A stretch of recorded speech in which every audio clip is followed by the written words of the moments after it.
Huge congratulations for getting back in the win column. Gurdarshan Mangat joins us against Yodkaikaew Fairtex. The split decision, I have to say, when the decision was being read out, were you surprised that one judge gave it to Y2K? I was very surprised, but then again, I don't remember too much of the fight's all one big thing. But looking over at my coaches, and they seem surprised. And from what I remember in the cage, I was surprised. It's been over a year since we last saw you, but that's now back-to-back victories. How good does that feel? Of course, it feels amazing. It's all the hard work. I put a lot of work into these fights, especially because I carry a lot on my shoulders of representing my people. And this week was a heavy week for my community. We had the passing of a very influential idol musician. So all of India has been mourning, all over North America, all over the world. So I wanted to give them something to celebrate, and my entrance song was that artist that passed away this week. So I'm hoping that I was able to give them something to celebrate, because it's been a tough week for the whole community, still is, and hopefully I gave them something to celebrate and give them something when they heard that music hit the speakers today. Maximum respect for that one. In terms of your 17 career victories, where do you rank this one? It's always the one that happens. It's always the best one, right? Because you're building up your record. For me, there was something that was special about beating somebody with the name Fairtex. We all know how famous that name is. So when Sherdog gets updated, that W next with the Fairtex name, it's cool. It's a cool little legacy thing that I'll be able to look back at. That he's a true Muay Thai warrior, and I was able to beat him in one over here, and so it ranks as the best. And then the next one will be even better. Can you talk to us about your overall performance? What were you particularly pleased with? I was pleased with everything. A lot of things that people don't realize is that I fractured my rib actually 3 weeks ago, and I didn't think I was going to make it to the fight. It was very painful. I was laying in bed for almost a week and a half. And so one kick or one punch in the wrong spot would have been a really bad situation. And for me to mentally overcome that, still make it to the next couple of weeks of training after that, and make it to the fight, I'm very happy with everything that I had to face during that time, and still come out with a victory. How did the rib get through that one? Did he touch you there at all? Was that a bit of a challenge? No, he didn't touch me anywhere near it. Luckily, I protected it well too. But the training camp was tough for the next 2 weeks after that. It was very painful. I couldn't even roll out of bed at one point. I was trying to do laps at the pool. I'd have to roll over onto the side. So it was like to the point where I couldn't even open up like a sliding door.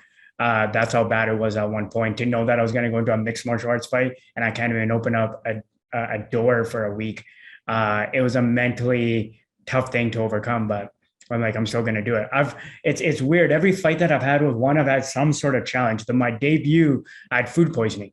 I was in the hospital 6 hours before, and I went into the fight and I got a knockout. It's weird. It's like if I have some sort of challenge, I perform better.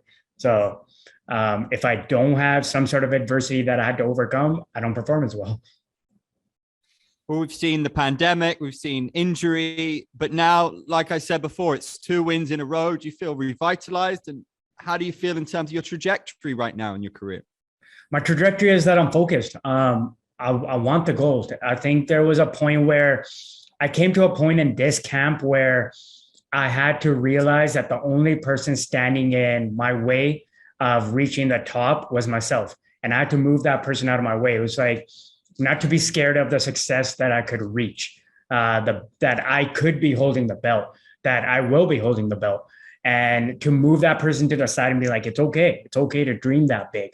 So I had to have these little weird moments. I had to have these moments with myself where I realized, why not me? I see these top fives. I see the former champs and stuff. I'm like, why not me? There's nothing different about them than myself. Why can't I be that guy? So I had to kind of move this old version of myself, move him to the side and be like, let's head to the top. You stood and traded with an extremely dangerous striker in Y2K, such a rich Muay Thai background. How good does that feel? And what does that tell you about your striking? I was very happy with it. I shouldn't have probably done it as much as I did. I was happy with it. They go tit for tat, right? So you hit them, they hit you back. So when he would hit me, I would hit him back. And the fact that I could stand in the pocket, that was my first time. So that was very cool to stand right there. And he's a power puncher, man. He has strong punches, strong kicks, but there was no fear in me. There was absolutely no fear in me. I carry a billion people in my heart at all times. And I'm their lion. I'm my people's lion. I am their strength. And I owe it to them. I'm not fighting for myself. I'm fighting for them. He tagged you with some good shots in the third round. Was there ever any worry there? Was there anything ropey going on in your mind?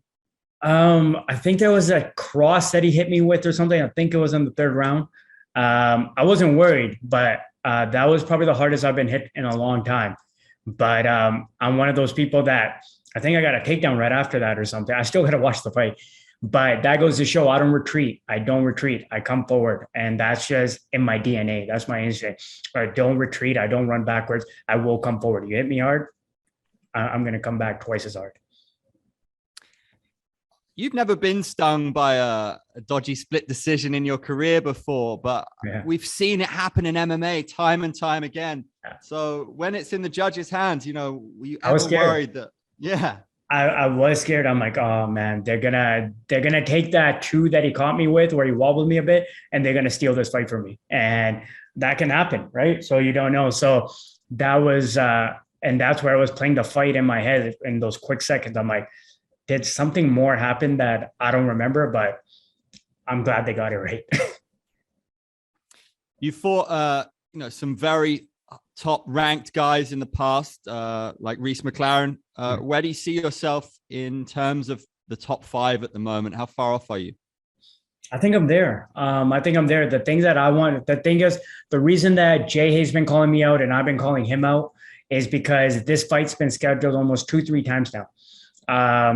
I think it's an exciting fight. Other than that, and also I know that he's beat Adriano, and that's the champion. And so I want to beat the former champion, and I want to do it in a better fashion than what Adriano could do, just to let people know that I'm coming up. So it's not even the top 5 thing. It's if they want to give me a top 5 guy, I'll take a top 5 guy. I believe I belong in there.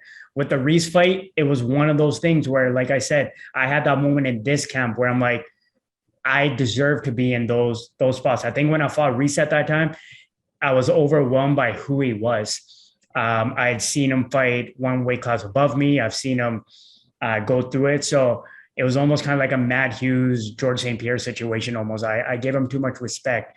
And now I see myself as one of these guys, if not better. So if I was ever presented opportunity to go up against a top 5 guy, I come in there with a different mindset now. Do you think Jay Haye will bring out the best of you? Does that one have the potential to be a classic in your eyes?